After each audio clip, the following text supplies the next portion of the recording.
I'm Lippy. And I'm Grumpy. Together, we're Lippy and Grumpy do podcasting. In this episode, Grumpy has a bit of a rant, and then a bit more, missing appointments, Die Hard 94, and do cars fit in garages? Now, Lippy, I said this week I was going to talk about cars. Because this isn't a car podcast. It's not a car podcast, otherwise I would not be on it. I fear I will be this week. Oh no.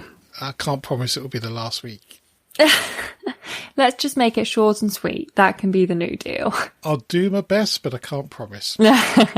Anyway, you may remember even that last week or the week before we talked about the new Renault electric vehicle. That looked quite a lot like the 1980s Renault 5 Turbo. Oh yes, the one I said looked like a roadman car. That's the one. Now, Renault have released some details about it, and some of the things that make me slightly wary about electric cars have been addressed. So they're claiming not to have toxic elements in the battery, which is a good thing, because some of the metals and minerals in the battery are very, very rare, and there's a few issues around the welfare of the workforce. Okay. In mining this stuff, so that's a good thing. That is a good thing.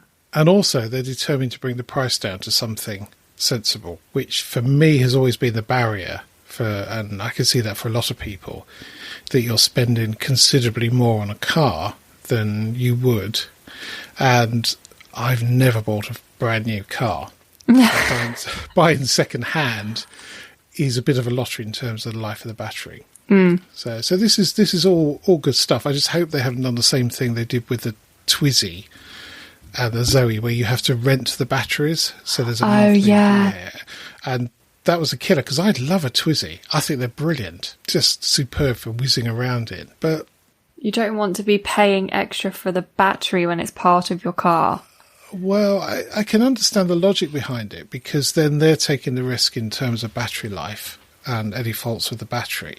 But you are paying for it at the end of the day, and a tidy sum, enough to make you go, well, actually, that's half the amount I pay in petrol a month. Is that really worth it? If you take the last year, where I've done virtually no miles at all. Yeah, you're not paying for a lot of petrol, but you will have still had to pay for the battery. Exactly. I look forward to seeing how that comes out in due course. But that's all interesting. And particularly the move to non-toxic batteries is brilliant. Yeah, that is good. Brilliant. And inevitably, we had an email from Davros, who hadn't picked up that you were very rude about him last week, so that's quite good. He hadn't. I was quite relieved about that one. Yes, me too. So he does have an idea for the bird bath freezing, or stopping it freezing, which is to put a table tennis ball in the bath. But I'm not quite sure how that's going to work. So he resorts to putting a bit of hot water in every morning. He's going outside in the cold, though, doesn't it? It does a bit. Or you welcome the birds inside, but then that's pandemonium. It's not going to end well, to be honest. And then goes to talk about Reading Festival and a couple of trips he's had there. And it seems to be that cider was not a good idea. Slightly over-imbibing it. So, that's quite a sensible suggestion. Just don't overdo it, basically, because you'll suffer the next day. Which reminds me of a trip I did to Le Mans in 1999, I think it was. And we sat and watched the first couple of hours of the race under a tree, which was all very pleasant. And then wandered back for something to eat. And on our way back, we passed this fairly young gentleman who was wearing shorts, only shorts, lying face down. His back was the same colour of a lobster. And next to him was the biggest pile of dumpy lager bottles I've ever seen in my life. Presumably he saw nothing. I mean, if he actually came round after consuming a massive quantity of French lager, presumably the sunburnt would have just knocked him for six. So. Imagine waking up in a tent with that kind of sunburn and a hangover like that. Well, I suspect he's probably more likely to wake up in the first aid tent. Yeah, true, actually. And we've had communication from both Orange Marshals this week. Orange Marshal 2 of the black pudding sausage roll fame. Message received, good call. Oh, so we'll find out, hopefully, whether or not calling up and reserving some works. Yes, it'd be interesting if that's successful, or whether somebody's phoned up in advance and bought all of them for the day. But, AKA you. No. And Orange Marshal 1 has confessed to a slight appointment issue in the not-so-distant past with cinema tickets, which he bought online, printed, and turned up to the cinema a day early. Oh, no. But he managed to, well, after a bit of toing and fro, because they sat down and then the people whose seats they actually were came along. So they managed to get actually into the cinema screen?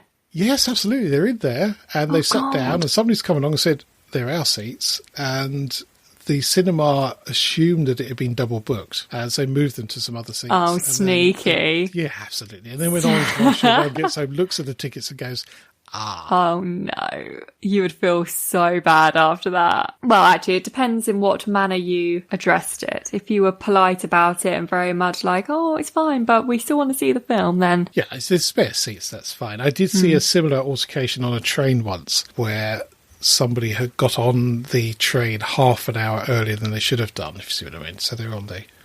I see. And they got on at 5 o'clock. But they'd booked a seat, yeah. Absolutely. And there was quite a fraught discussion going on before the conductor turned up, looked at the tickets and went, you're on a train half an hour too early.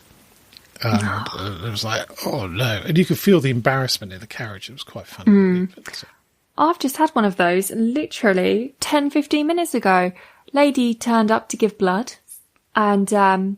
because at the moment you're only allowed to turn up about they ask for you to turn up 5 minutes before your appointment to do all your drinking and whatnot, all the things you have to do. But obviously they don't want loads of people sat waiting. So if you turn up any earlier than 5 minutes, obviously depending how much earlier, they ask you to wait in your car or just wait outside until it's cleared out and then they can come in. And did she throw a tantrum? She came in and I had to ask a question anyway, so... The lady, I was like listening, I was fully involved in the conversation happening. And she said, oh, I can't find your name on the sheet. What time is your appointment? So the lady is like flicking through her papers and goes, it's at 5:20. Turns over the next one and goes, oh, and then starts eye rolling, like to the point where I thought her eyes were about to fall out of her head and goes, oh no, it's at 5:20. And so the lady organising people was like, oh, okay, I'm really sorry. You're going to have to either wait in your car or come back later. It was only 5:10 at this point. So she was a full half hour early and she threw a tantrum, absolute tantrum, and was like, can't you just see me now? I need to get home. I need to go and pick the kids up. And the lady was like, well, you booked for 5:20. She was like, no, I can't see you earlier. All these other people have booked earlier and I can't like rush you through just because you're here early. She stormed out. She was not impressed, but that's her own fault, really, isn't it? It absolutely is. You know, if you don't pay attention when you're booking, then and you think you've booked for 5:10, but you've actually booked for 5:20, then just pay more attention. Yeah, basically. Just be like, oh God, my error. Make a joke out of it, then come back later. Yeah, some people can't make a mistake though. True, but I don't know. You just think people they're giving blood, so you would assume they were a bit more, maybe not generous is not the right word, but... No, but it could be virtual signalling, which is a phrase I'm not overly keen on, but it's a bit like, what's the other one? I don't... Oh, we'll come on to a few rants a bit later on. Yeah. Anyway, back to our valued and loyal listeners. I had a message from Screaming Tomato, all the way from Australia this morning, suggesting we should start a collection of Lippyisms. Lippyisms? Yes. Oh, no. I am a born entertainer from the age of 3, was the attention.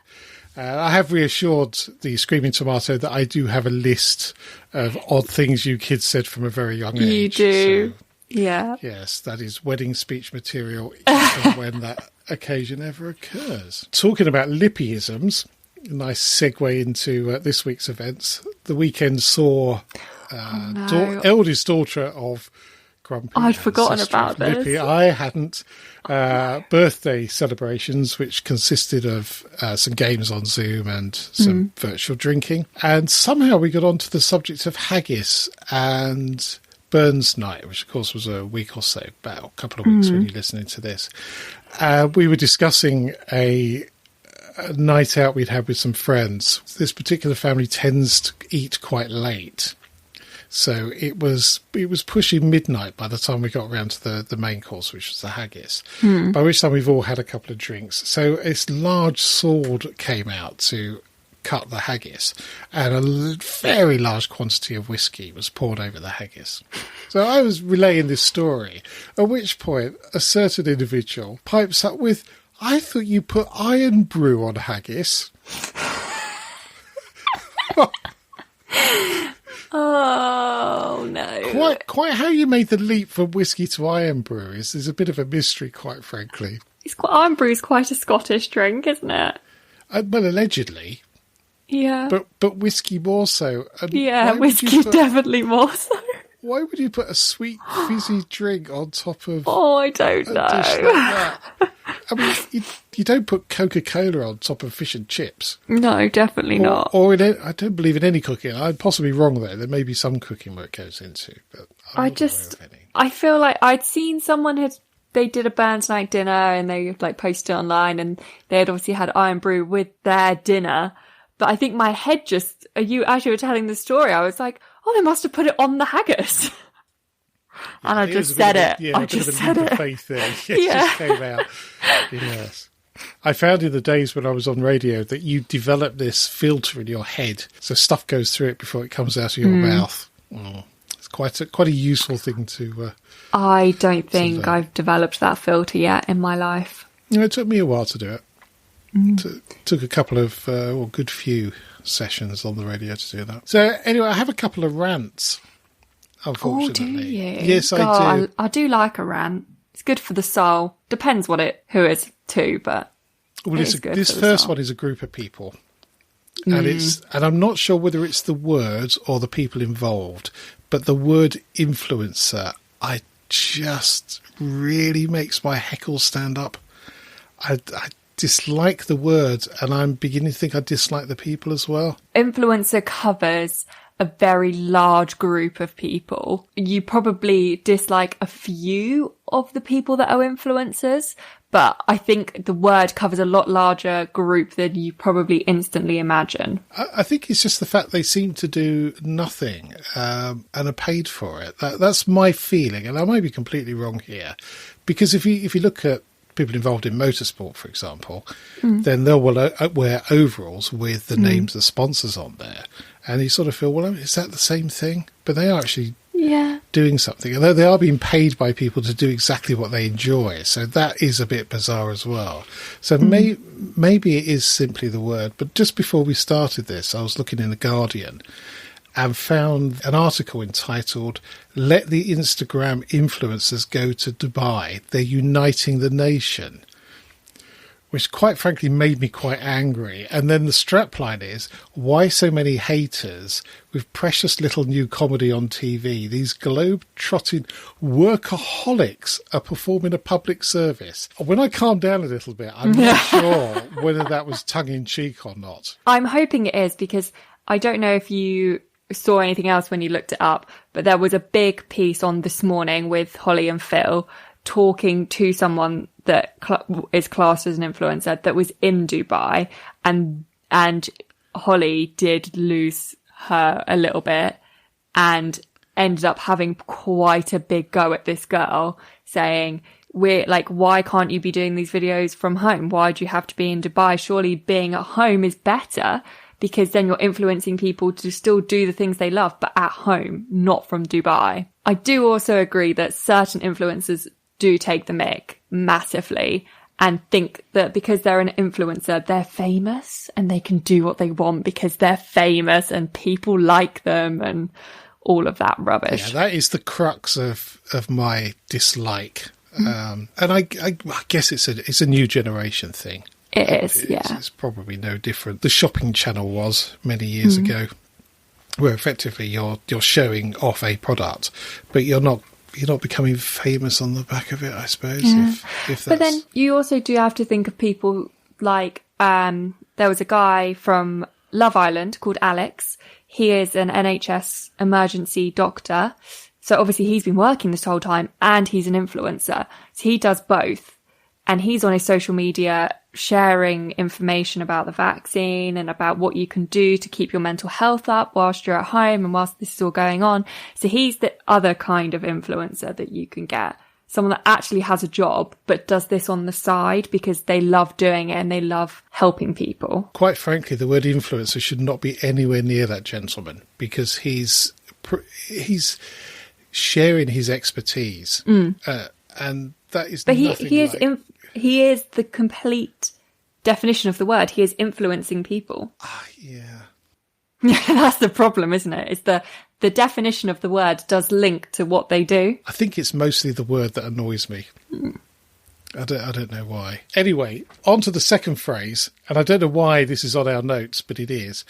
The phrase calm down. Oh, God, no, that's the worst phrase there's ever been. Has that ever worked in the history of mankind? Has somebody been said, calm down, and they've calmed down? I mean, to my mind, it's a bit like trying to put out a fire with petrol. Oh, God. It's also like the other phrase, cheer up. Yeah, no, I'm with you on that one. Slightly less irritating, but but yes, in the same vein. And I found, I mean, we still get them from time to time, the T-shirts and memes with calm down and keep drinking tea or something along those lines. It's been equally as irritating. They're keep calm, though. They're not calm down. Oh, that's true, actually, yeah. So keep calm is, I feel like, better. Yeah.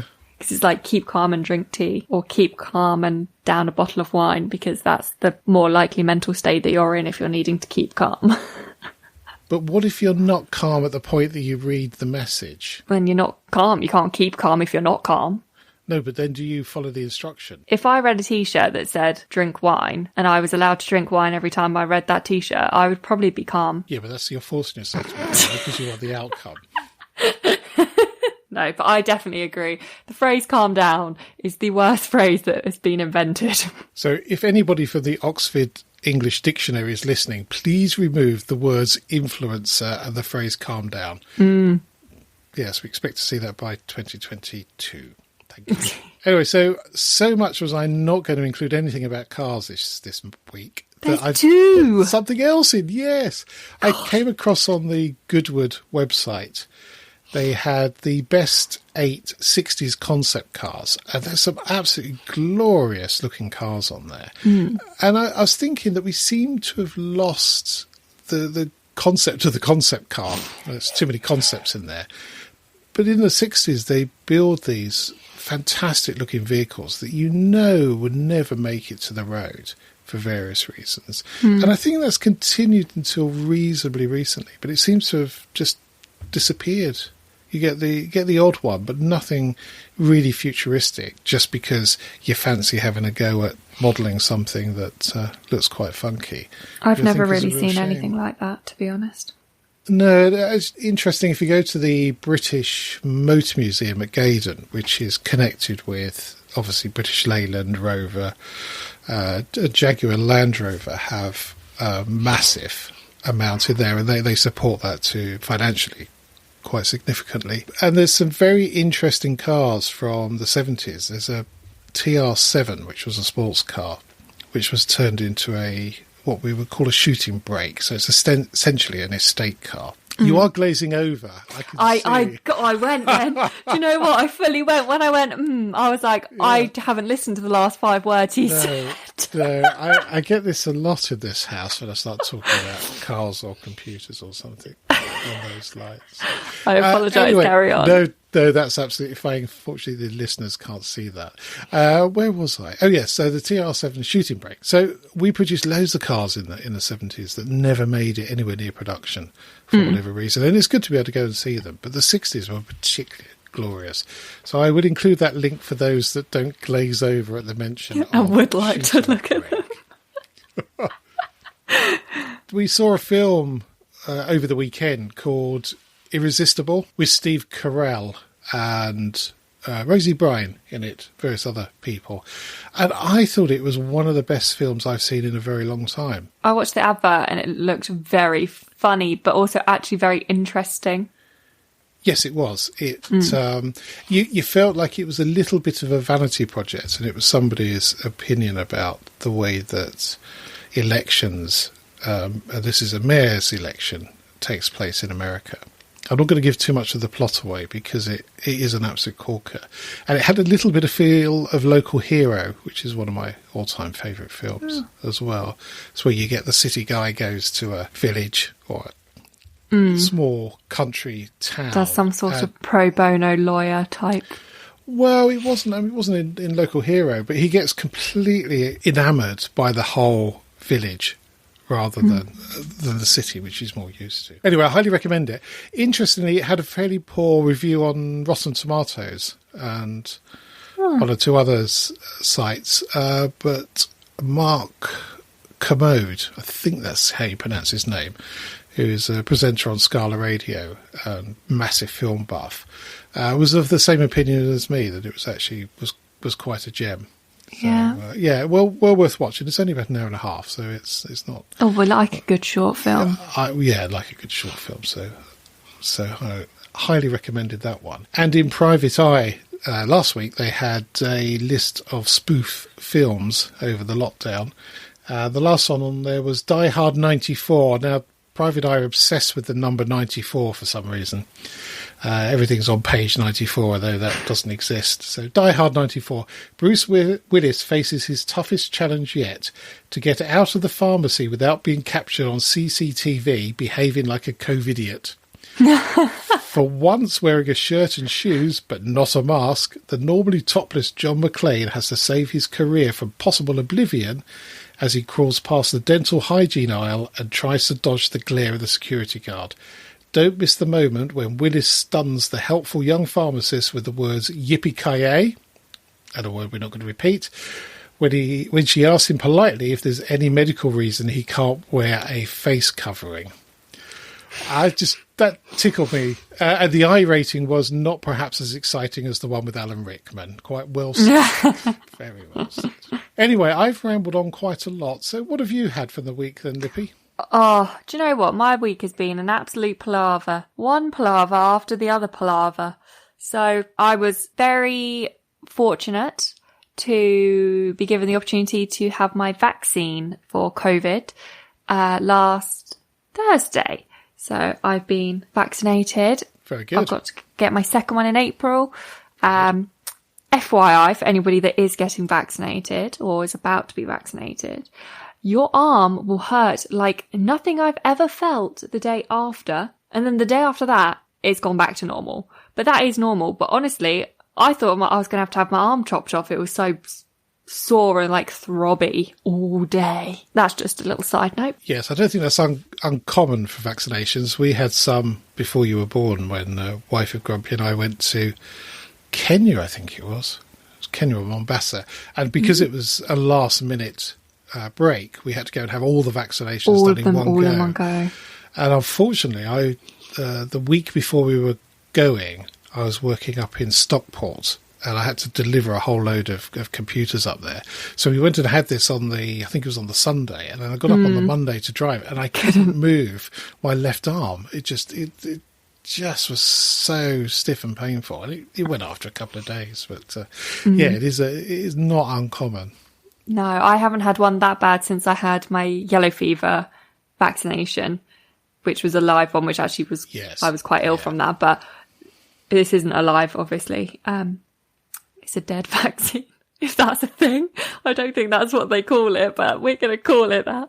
Let's not offer any medical advice because neither of us is qualified. Yes. But anyway, so alongside getting my vaccine, I give blood quite a lot. Well, I try to. I haven't in the last year because of everything going on. Just slipped my mind, really. But I do try to give blood the 4 times a year that you're allowed to. So I had my giving blood booked in for today. And when I went to have my vaccine, I thought, I'll double check. It's all okay with the doctor that I've just had my vaccine and I'm going to give blood on the Tuesday.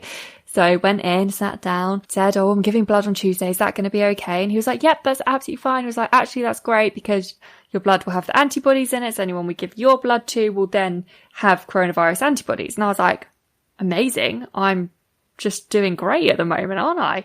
Anyway, got there today, gave my name, signed in, was filling out my form, drinking you normally have to drink a pint of water before you give blood to help thin your blood a bit, to help it come out. They've changed it now, and it's like an isotonic-y salt drink, which is just absolutely disgusting. But you have to do it, and you have to drink a pint. So I sat there drinking this drink. As I'm almost finished, I was looking over, it's a bit of commotion at the registration table with the lady that got the wrong time.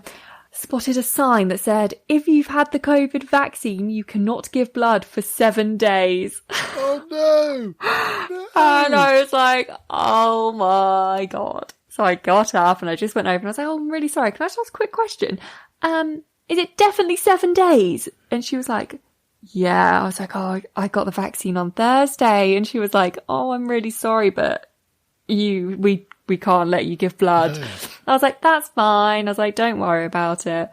She like crossed me off as vaccine can't give or whatever they do the code as, and like had to re-sanitize all my stuff and put all my stuff back and left. So I was there for approximately 10 minutes, drank an absolutely vile drink and then left. And now I'm rebooked for next Friday. Did you get a cup of tea and a biscuit afterwards? No, and that is the only reason I give blood. It's for the biscuit. Well, you didn't give blood, so that's fair swap, really. But you'd think to get the taste of the drink out. The other thing I do when I'm on the day that I'm meant to be giving blood, I normally have a lot more sugary things. Just like I had some popcorn and I had a little brownie thing just to keep my blood sugar high. Because when you give blood, they obviously have to sit you down and wait to make sure you don't faint, or that make sure where the needle is clotted well so that you're not bleeding out. So if you don't have enough sugar in your blood, you pass out. So I always eat like a little bit of extra sugar and I'm like, use it as an excuse. So it turns out now I'm just fat. Does that mean, though, that your pint of blood that you give is basically liquid glucose? No, it's not that much sugar. It's just enough to stop me from fainting. So I have a little brownie thing and I had some popcorn today. You say that, but I can just imagine they're giving it to some person who's feeling quite ill, and then all of a sudden they're leaping around the hospital because they've just had 2.5 kilos of sugar injected into them. I'm not sure that's the best approach. Again, neither are some medical people. No, but they give you sugar afterwards. It stops you from fainting. Yeah, but they're taking the blood at that point. You're not then injecting the recipient with. I feel like they would probably check if it was going to be an issue. They would be like, how much sugar have you had? Or they would test your blood beforehand if like eating a lot of sugar was going to be an issue. Because I'm sure there are people that give blood that eat a lot more than I do. Anyway, so I'm booked in for next week, and I got to eat a brownie and a packet of popcorn for nothing, which is fine with me. Yeah, we did get a nasty tasting drink, so... I did. But then that wasn't the only palaver that I've had this week. We sat at home on Sunday afternoon, just preparing for sister's birthday Zoom meeting, and my partner gets up. Yeah, this was Saturday. Yep, so my partner gets up to check on the washing that I'd put in about an hour and a half beforehand. It normally doesn't take that long because we could hear it like pumping. We're like, something's not right. So we went and looked, and all I hear is, I think you need to come in here. We've got a bit of a problem. I walk in, got a swimming pool in my kitchen. Nice. And something's wrong, and it's just trying to pump in water and pump water out at the same time, but the water's obviously not pumping out. So it's just pumping in and then just flooding out of every area it can get out of. And then there's just a manic hour of us, neither of us knowing how to turn the water off, trying to turn the water off, unplug it all, and then mopping it all up. And got a new washing machine on the way now. Oh, have you? It has died, has it? Yeah. So the filter was absolutely fine because that's the first thing we checked. And the pipe was fine because we managed to run water through it. And then we spoke to his friend who's a plumber electrician. And he suggested that it was the motor. If the filter was clear and the pipe was clear, then it's the motor, which you can get fixed. But once we eventually move, we'll be renting this place out anyway. So we just got a new one. Well, the problem is you get somebody out, which costs you £100 before he's turned up, and has a look at it and goes, oh, well, can't really repair that. So you've spent £100 and got nowhere, or you've got to spend another £100 to have the board fitted, and you're quite a long way into a new machine. As much as I don't like throwing away things like that, would much rather repair them. It's a very difficult decision, to be honest. Yeah, and he's had it a good 10-ish years. Oh, well, that's not bad. That's really not bad for... Yeah, it's an old washing machine, which is probably why the motor's broken. Yeah, probably. Yeah, I mean, they don't last as long as they used to. I mean, the last one we had, we spent an eye-wateringly high amount of money on it, and it's been, touch wood, as reliable as anything. There seems to be you spend sort of £300-400, you'll get one that lasts 5-6 years. And they're all in the sale at the moment as well, which is good. Of course. Yeah. So ours was only just over 200. So we didn't. So do you know where your stopcock is now? Yes, it's very stiff though. It's very old, so it's just like a little tap, basically. Yeah. It's really hard, but we do also have the smaller ones that obviously go to the sink and go to the thing. So at least now we know we just pull it out and twist that, and that will cut it off from that one pipe a lot quicker. The top tip I had from a plumber many years ago is with the stopcock is not to fully turn it on, because they tend to get stuck. So if you just, I mean, it's only a fraction of a turn back. So open it all the way and then just turn it back a little bit. Yeah. They tend not to get quite so stuck, but they're always hidden away at the back of somewhere, and ours is at the back of the waste bin, so you're going to pull half the unit out to get to it, which is... Ours is under the sink, which has a corner cupboard in it, so you have to... It's 2 shelves, you've got to lean across the shelves and pull everything out. But to be honest, it wasn't too flooded until my partner decided it'd be a really good idea to just open the washing door, like the door for the washing machine, that was obviously full of water that just came sloshing out, and I was like, I'm the one mopping. And that was without a bowl or a bucket in place, presumably. Obviously, to start with. And then I said, shut the door, get a bucket, put a bucket under it. Yeah, that's panic. I recognise the symptoms where you're not thinking rationally, you're panicking because there's water everywhere. So you just end up making it 10 times worse. I don't know what that... Yes. Don't know what I do have to say, though, I was rather impressed with us because the high stress situation, water coming out of everywhere, not knowing how to turn it off, we both stayed pretty calm. Like, nobody shouted. That's very good. I find in those situations it's better if one person takes charge. Yes, it's if myself. Nobody takes charge, that's fairly poor. If both people try and take charge, it's an absolute nightmare. I took charge of getting rid of the water, and I told Chris to try and turn the water off and use the towels as a barrier to stop the water then getting into the living room, to get all the towels down. And I think it was probably myself that was in charge. To be honest, I walked in, I was like, call a plumber. It's the first thing I said. I was like, just call a plumber. I just looked at it and was like, I just don't want to do that. But after we started, and I actually have a very good mop, I've realised. It's like one of those...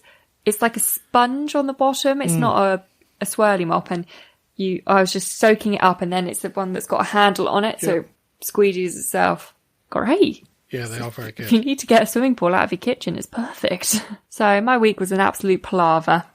Yeah, so we did have a bit of a plumbing issue on Sunday where the toilet failed to fill up properly. And it's been very slow for quite a long while, and I've looked at it and gone, I'm not really sure what to do here. And it's slightly odd because it has got something you can turn it off, and I think that's the root of the problem. But I just don't want to. I just don't want to fiddle with it. Don't want to fiddle. And I was trying to get the top of where the water goes into the cistern off, which, according to the instructions on the internet, you could do quarter turn, and it would come off. And the whole thing's moving. And I think, there's just going to be a horrible snapping noise.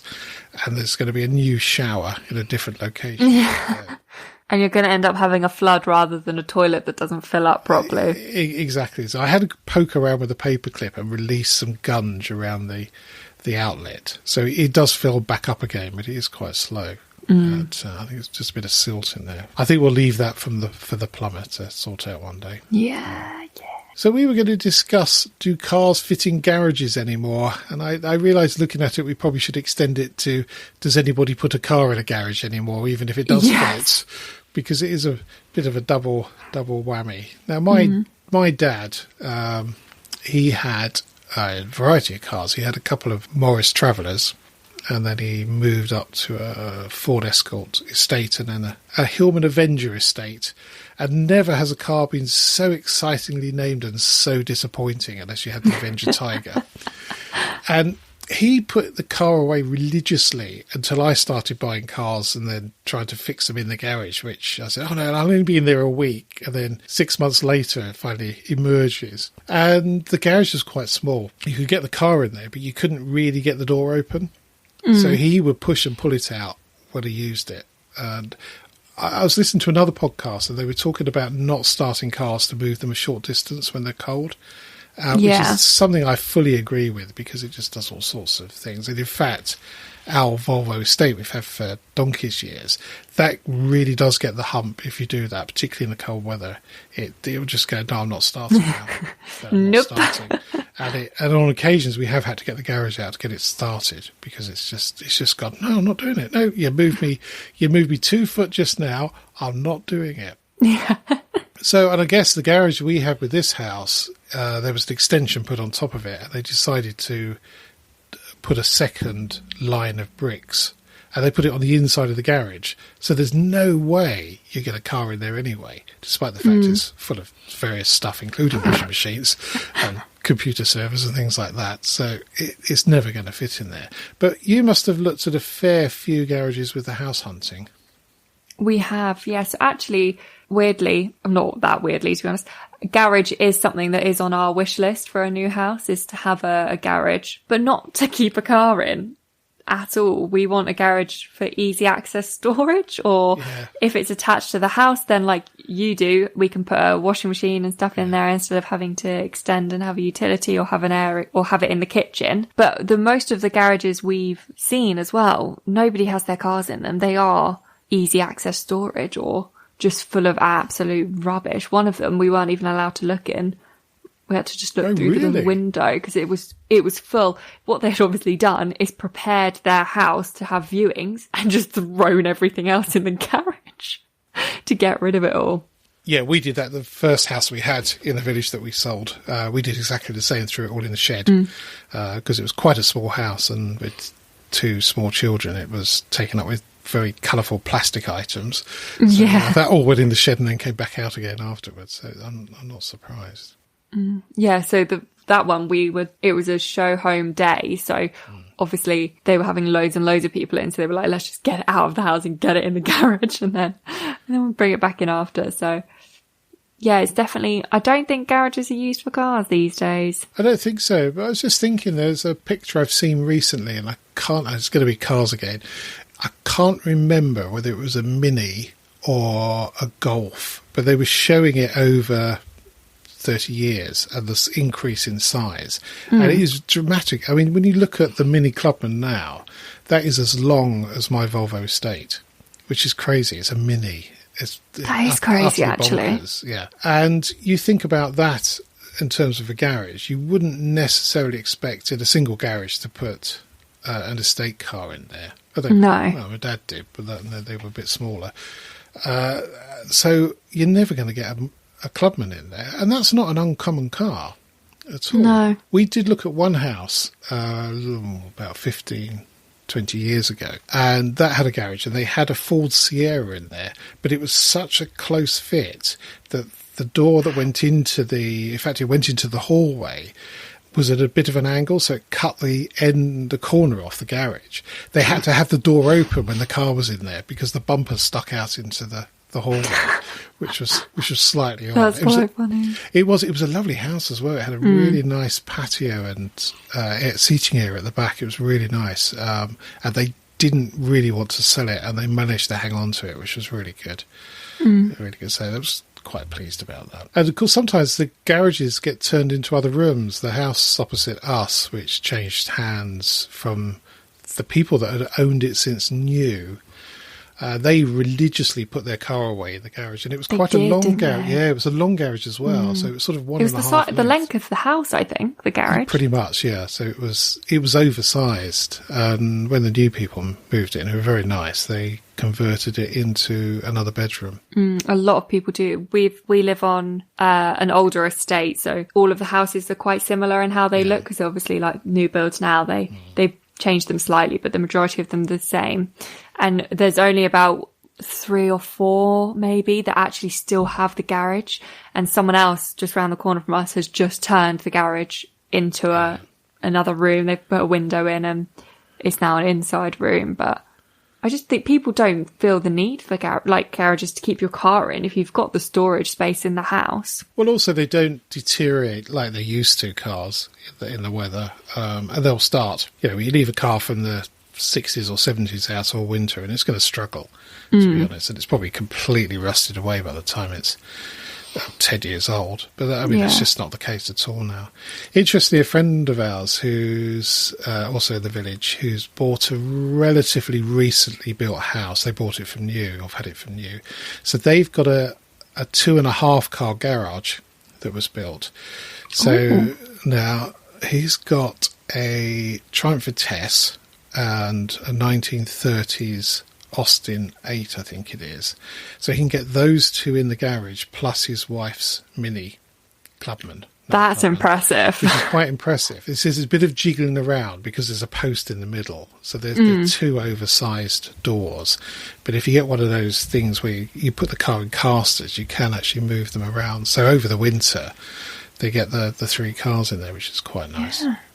That would be ideal. Yeah, it would be handy. It'd be probably more accessible with a massive up and over door or older.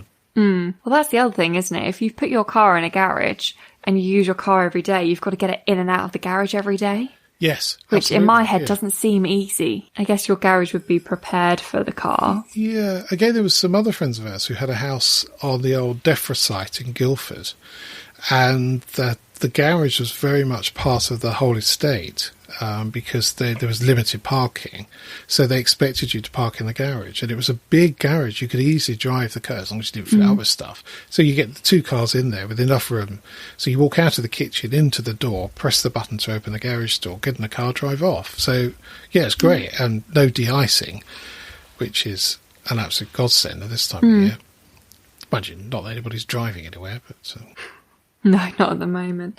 Well, new builds these days as well, they don't seem very logical. Like, the garage has a car space in front of it, and then when they advertise it as 2-car parking. Yeah. But one of the cars has to be in the garage, and then the other one blocks the garage door, so you're constantly... My friends that have one like that were constantly rotating, but thankfully they had made friends with the builders because they were still doing a few of the houses.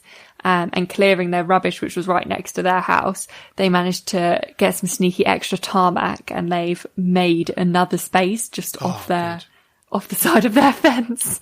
So they now have 2 parking spaces and then the garage space as well.